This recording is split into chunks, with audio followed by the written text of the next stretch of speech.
This is Space Minds by Space News. In this week's episode of Space Minds, host David Ariosto speaks with Max Haot, CEO of VAST, the ambitious aerospace company based in Long Beach, California.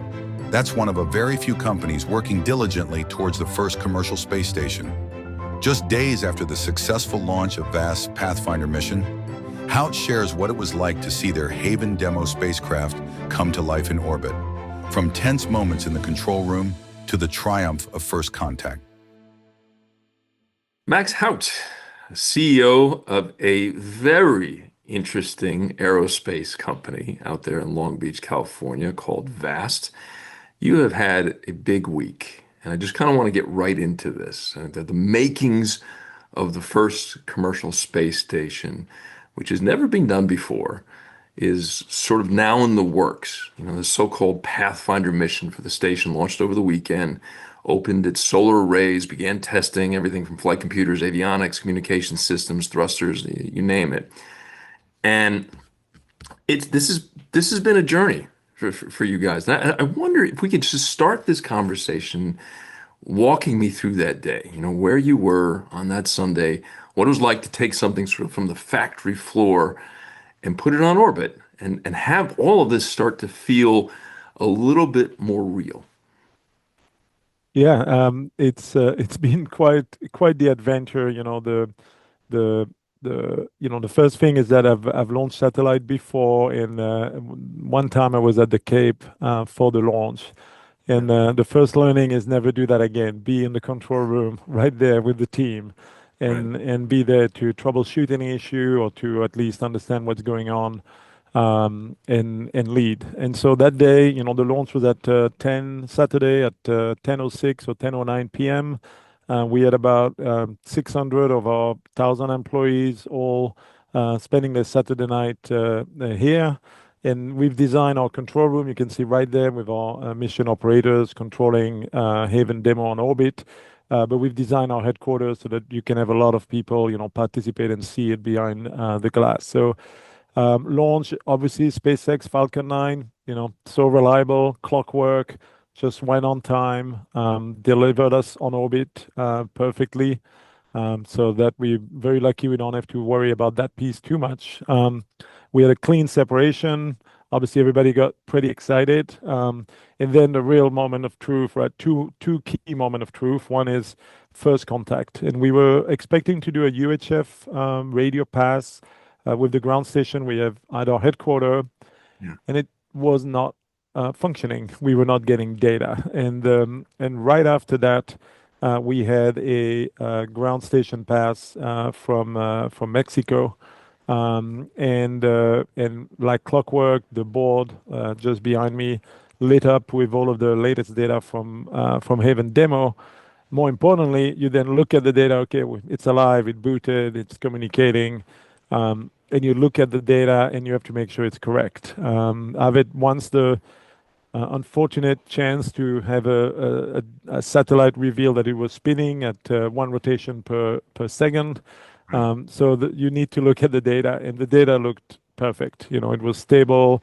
The solar panel was deployed. It was communicating. Everything was great. So it was a big relief. We then, on the first pass, we managed to download the video of the solar array deployment in 4K, which we've shared. You can check our X account and LinkedIn. In my view, one of the best space video ever captured, and we have a lot more of that. And then when we were on the first pass, we were in eclipse. So that means there's no sun. It was the night. It was actually right above the United States.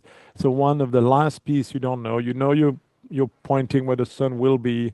You're stable. You're not spinning. Everything is functioning. You're communicating. But what you don't know is if you can get power positive. And if you can't generate solar panel electricity, you won't get power positive, and you'll live for 10 hours, which is about our battery. So we had to wait another hour or so for it to reach the sun, and that pass we saw it being super healthy, power positive, getting to over 90%, at steady state, 95% of battery. So Yeah, then we had a little party at the back. Yeah. Yeah, the party doesn't come until everybody's collectively held their breaths for at least a couple hours, it seems. These Uh, launches are always there's always seem to be some gremlins within the apparatus, the software, or what have you. Um, and superstition, right? Our industry is oh, sure. like superstition. We had lamb, this lamb as part of a tradition that some of our Yeah, team member used to do in other company, and then and of course you want to keep any beverage or champagne locked away and hidden until you're really confident. right. But we were I able had to get a there. conversation with the CEO once that used to go out to the launch pad and would have a quiet conversation with the launch vehicle just prior. Like the nature of superstition, I think it's or at least Well, tradition. it's fun in games. Hopefully, no one really believes it, but we Yeah, love it. it's a little salt over the shoulder and that sort of thing. Mhm. But I want to kind of get into why. Well, one, what the purpose of the demo mission. So we can kind of start your answer there. But why? Like the nature of where this fits into the broader sort of commercial landscape. Because I mean, if you look at it, we're looking at the ISS, the International Space Station, which had its 25-year anniversary Mhm. this year, and the space, well, at least in terms of astronauts being continuously in space since 2000, and this has been a station where a lot of collaboration, diplomacy, scientific experiments. It's sort of been this hallmark of humanity's endeavors beyond well in Leo, but also sort of a hallmark of what we've done collectively over the last quarter century in space. And it's going away. It's going to retire in less than 5 years now, 2020, 2030. That's sort of like the expectation at this point. And I think what's interesting about U.S. space policy, particularly, is there's been moments of a lot of momentum and then gaps, and then a lot more momentum and then gaps. And it seems like the push for commercial space stations, particularly in terms of what VAST is doing, is just sort of avoid that now in the future and to have no gap once that retiring happens. And I wonder if you can kind of speak to that, speak to the nature of competition, and also like what the purpose of what not only what the demo was, but when we look to next year with Haven 1, this is going to be the single module human rated habitat. What's the expectation? Yeah, I mean, the first to answer your question on the purpose, I think our key differentiator at VAS is that we are really strong believers in iterative approach and incremental stepping stone. So that's one of our core belief. And then the other belief is that we need to get to have an operational product as quickly as we can. Paper design, PowerPoints, they are not substitute for doing the real thing. Right. And what we don't believe is that you need to have a perfect, multi-module or gigantic space station, which is the life support system that's the most advanced ever created that can support continuous crew and as much payload as the ISS on day one. You need to have these stepping stone because we will have problems. We'll have problem to fix, system to upgrade, things to make lower cost, things to make higher performance. So back to, Haven demo, it's pretty logical that if you're building a space station company, the first thing you should do is put something in space. And it actually doesn't, it should be as quickly as you can, and it should test as much of your team, process, facilities, and technology that you can. So Haven demo is a 500 kilogram satellite, the size of a big dining table. It has all of the system, excluding the human one. So we don't have the habitat, where the pressurized piece. We don't have the life support system. But everything else, propulsion, we'll get to show the orbit, communication, triplicated computer with full tolerance that can be human rated, flight software, ground software, control room with, procedures and operator and redundant power and networking to make sure it's safe for human space flight. All of these things, Haven demo are allowing us to test, give us the confidence our design is right before we start integrating this computer, this propulsion system, and so on Haven 1, and also demonstrate to NASA and the world that we've earned that title, right? We are right now a spacecraft company.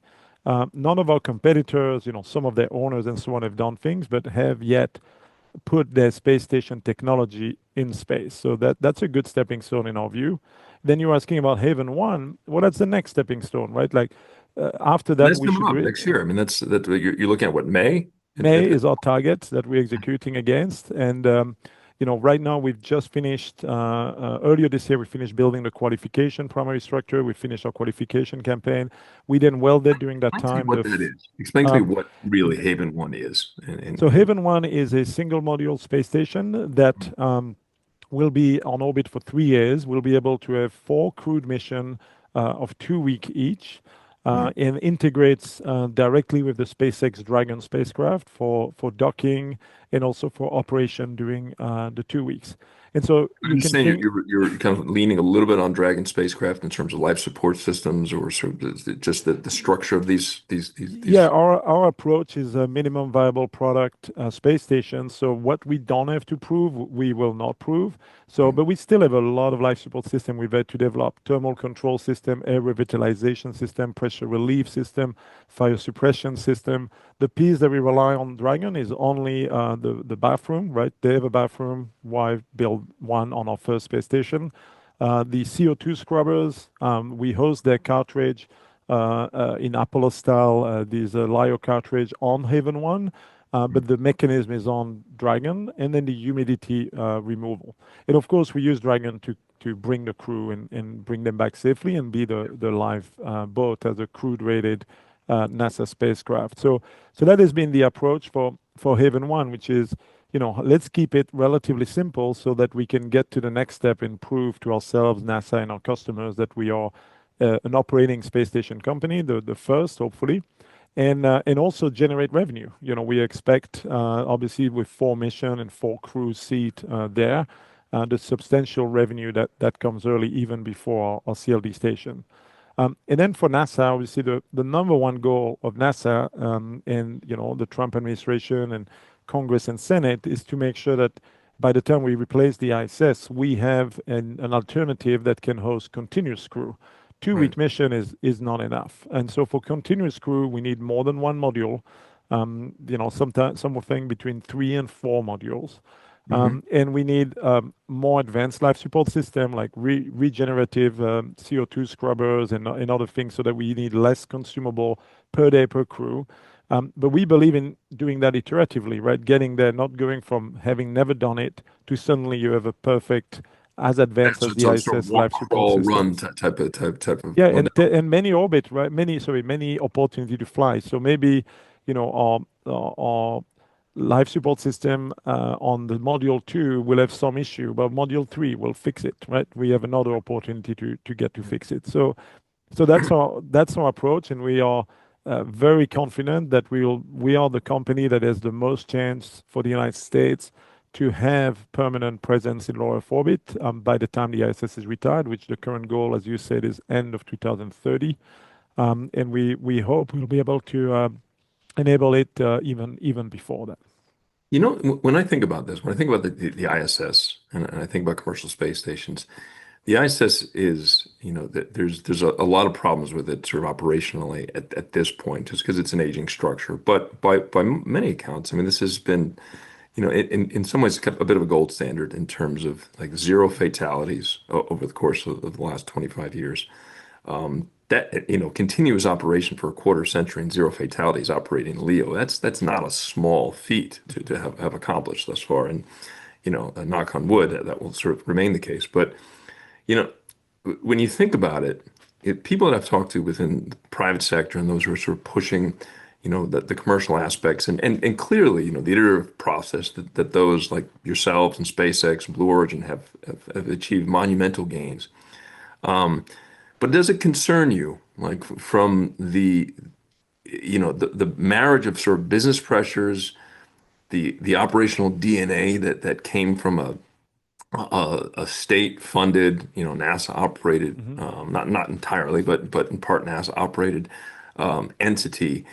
It almost in a way like sort of behooves us to kind of think about these things in the context of how dangerous space actually is. And I think a lot of us kind of get lulled into this maybe false sense of security by the fact that the ISS has been so successful in terms of maintaining astronaut safety and health. And I just think about what recently has transpired with say the Boeing Starliner in terms of the helium leaks that craft faced.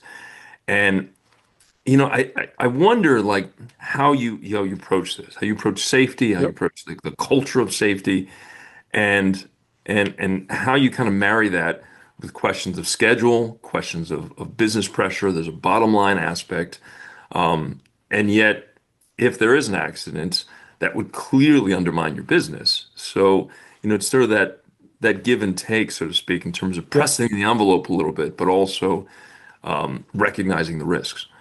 Well, I'm super lucky that there is an amazing precedent. And so if we look at what we are doing with the ISS, it's the destination has already occurred. That transition from cost plus government-owned contract to commercial fixed firm price has occurred for the transportation Yeah. as we change from the space shuttle to the Dragon spacecraft. Unfortunately, the tragic event that on the space shuttle lost 14 crew. That's a cost plus contract done all by NASA with all the traditional approach. And we've now replaced it successfully with the Dragon spacecraft of SpaceX that has sent more than 60 people to space so far and has had zero fatalities and zero close call.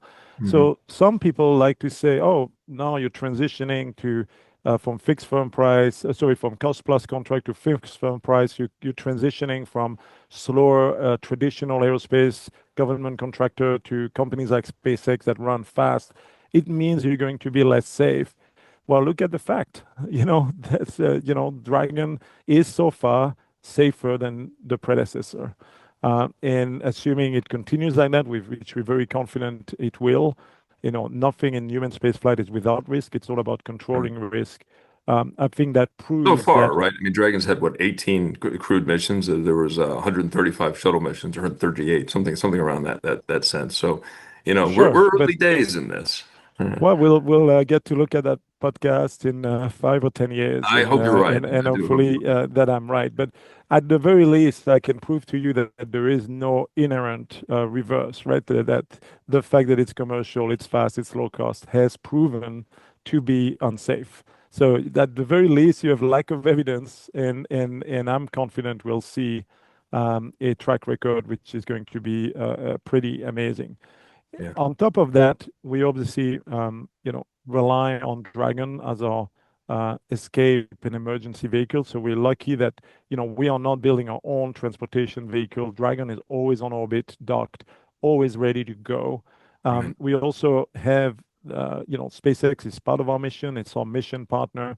They will not dock to Haven 1. They will not stay on Haven 1 unless it's safe according to their belief and standard. They have as much to lose as us if we have obviously any crew safety issue. So these are great, the lifeboat aspect of a NASA proven transportation and NASA approved combined with SpaceX, which right now is the best human spaceflight company in the Western world, basically. That's one of the approach. And then the other approach is the incredible team we have built. Our CTO was a VPA of avionics at SpaceX, working obviously through the first flight of Crew Dragon. More recently, we've had Chris Young, our COO, which not only led the integration of Dragon on behalf of NASA, also helped write the proposal that won it, but also ran the mission operation team that did all of the Dragon mission, successful mission, was himself the mission director on Demo 2, the first time ever we sent two people to space from America after the space shuttle. And so the team expertise, the partnership, the lifeboat aspect of Dragon, and the team expertise. And then all of that is married in sound engineering, testing, and also even for Haven 1, we have a contract with NASA called CCSC2. And so while they're not adjudicating or approving everything, and we're not building it for them, they are part of our CDRs. We have access to all of their expert, Well, and they're let's talk about providing that. us comments. In Mhm. terms of Haven 2, because I think that's this is the bigger construct in terms of what you're Yep. talking about. I believe Mhm. that if I'm not mistaken, that's a 12 module thing that's supposed to launch in 2024 or 2028, that is? Yeah, the architecture on our website is the 9 module full evolution of where it can go to be bigger and more powerful than the ISS. To support permanent crew, I see. it starts with 3 modules. So the NASA contract might not Those are enable modules. directly the 9 Okay. module. That would be through commercial expansion. And for that contract, I mean, as you know, with the new administrator, there's a directive for CLD that might have changed in terms of making it simpler to be a Space Act agreement and faster, which we're very excited about. But for that contract for Haven 2, then we have the chance to have even more NASA involvement, and in this case, NASA approval, and certainly, So the not. process of being sent out, like fold, getting within the fold of NASA seems to be, of But while still remaining commercial, right? NASA is not trying to replicate what they've done. I course. mean, Yeah. and back to the ISS, I mean, 25 years, permanent, continuous human presence, completely safe. Yeah. I mean, that's such, an incredible achievement. The capability, the size of it, the international partnership, it's beautiful. It's amazing. What it was not good at or is not good at is the price and the cost. I mean, it's reputed to be the most expensive object humans have ever built, single object, by some estimate more than 155 billion. And I think we can do much, much, much better. We need to do much better on the cost. And we Well, obviously also have in the to, context of Haven 2, I yeah. mean, that is a craft, correct me if I'm wrong, but that's a craft that is expected to be, or station, I should say, that's expected to be launched, the beginnings of the station, aboard Starship. Oh Is that, no, actually we're starting with Falcon Heavy. oh, I And see. then the I core see. the core module will be relying on Starship. So, our view Right. at Okay. Vast Of course is, it will. what we need to prove is our 0 to 1 that we can build a functioning space station, Right. and then it's relatively easy to then make the diameter larger or make it longer or add more power or more capability if you have gained the proven ability to build your 0 to 1.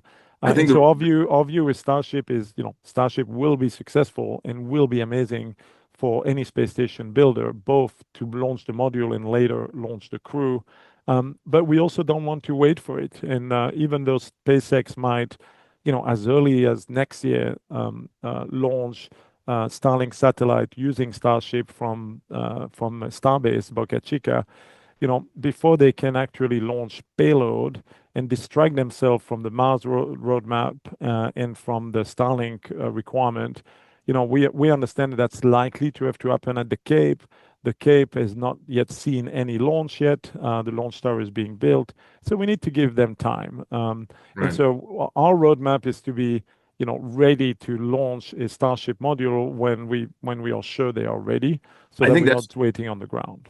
I think that's why I mention it because like once Starship, and I say once because it does there's a feeling of almost inevitability to this, but I in the mean, sense that yeah, in the sense it's that 100%. SpaceX is not profitable. They can keep blowing them up for 5 years and have hundreds of test launch, and they will still succeed and make it work. sure, And I'm but sure I it guess will be a lot better than that. the reason I mention is that once it is operational, and I don't mean just in terms of Starlink satellites, but real sizable payloads, the nature of infrastructure and competition in space will probably expand exponentially, I would imagine. I mean, Definitely infrastructure. I'm not sure about the competition side, but certainly the cost to like putting larger structures on orbit. And I wonder in terms of the demo that we just saw and Haven 1 and beginnings of Haven 2 that you're working on. The primacy of getting there early and being there first and establishing sort of a market presence. And it strikes me as that these things tend to build momentum on themselves, and there's a real value to inertia in terms of establishing a first presence, not only just for the bragging rights of it, but also in terms of the contracts that you're able to secure and the partnerships and everything that kind of surrounds this. And so, it's interesting in the context of like we often talk about the U.S. and China relative to this newfangled space race that might have to do with lunar ambitions or anything else. But there's this second space race that's happened within the course of domestic competition. or it's purely commercial competition. And there's a consolidation process, and there's a pushing of each other in terms of both good outcomes, and you have winners and losers in the course of that. And it strikes me as that Vast is, you're pushing to get to be first in a meaningful way, and this demo integration struck me as kind of a step toward that.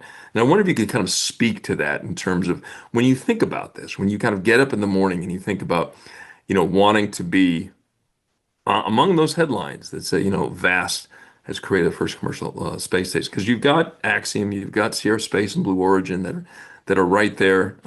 So, how do you think about that and sort of the broader competition of the structure and the arena that you found yourself in? Yeah, I mean, as I mentioned, no one has ever built a commercial space station, right? So I don't call ourselves a space station company. Neither do I call any of our competitors. And so that's really important, right? We can create renders, we can show PowerPoints, we can show bits of designs on the ground, but we are all just aspiring space station company until we actually do it. And in the same way, if you're an investor and you met somebody with a car company that had built a car before and somebody that had never built a car before, which one do you think is most likely to build the next car, right? You're going to pick the one that has done it before. And so it's the same for space station. So in our view, it's an existential, forget the NASA procurement, that's not why we do it. It's just entrepreneurial logic. It's existential to get to our product operating. And every day we are not operating our product, we are not really who we say we are. And so that's the approach at Vast, and we want to do it in stepping stone, and we want to do it safely and as fast as we can. And that's, I think, a little unique in our strategy. The other piece that's unique is that we are heavily vertically integrated. So our competitors are maybe buying primary structures from Italy. We have now brought back the ability to build space station primary structure in America, something that used to be here for the early days of the ISS and has not been done for 20 years. But why it's important is because it's at least 10 times cheaper, and we do it in 6 months instead of 4+ years that we've seen our competitor announce that they've purchased a primary structure, and it's still not in their hand. It's still in Europe. And then the last piece is that it's made in America. I think we really want to support President Trump's agenda of America first. And while the successor to the ISS will have many international partnership, we hope with Japan, with Europe, and with many other emerging human spaceflight nation. We think the core technology needs to be built in America and maybe outfitted with equipment that comes from other nations. And so that's something we believe in and something we are executing as part of our strategy. Well, we're right at time here. I'm going to get one more question in terms of, because you talked about partnerships and the rest of it, but you've said in the past that Vast expects NASA to be sort of an anchor customer, but not the only one. And I'm wondering, like, how you approach, and maybe like the nature of, and you don't necessarily have to give me percentages, but like the nature of diversification when you approach government, international, private clients, and like how that is structured, and where you see this, because this is a marquee difference between the ISS and commercial space stations. You have to pay the bills. And how that structures and the nature of longevity and what kind of science that you do. And because there's all kinds of interesting things in terms of pharmaceuticals and microgravity research, it's clear.